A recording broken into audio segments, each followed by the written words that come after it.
عبداللہ بن عمر رضی اللہ عنہ فرماتے ہیں رضی اللہ عنہما کہ جب ان سے ایک بندے نے پوچھا کہ آپ مجھے کوئی ایسی حدیث سنا جاتے ہیں رسول اللہ صلی اللہ علیہ وسلم سے سنی ہو، تو انہوں نے فرمایا کہ میں نے رسول اللہ صلی اللہ علیہ وسلم سے بات سنی ہے، المسلم من سلم المسلمون من لسانه ویدہ، مسلمان وہ ہے جس کی زبان سے اور اس کے ہاتھ سے دوسرے مسلمان محفوظ ہوں، والمہاجر من حجر ما نہى اللہ عنہ، اور مہاجر وہ ہے جو اس چیز کو چھوڑ دے جسے اللہ نے منع کیا ہے،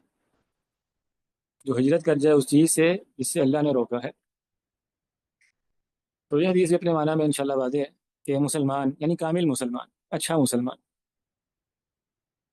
مسلمان کہلانے کا صحیح حقدار وہ بندہ ہے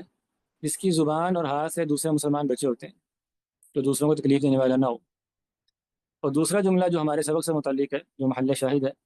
کہ مہاجر وہ ہے جو اللہ کی حرام کردہ چیزوں سے، ان چیزوں سے جن سے اللہ نے منع کیا ہے، ہجرت کر جائے۔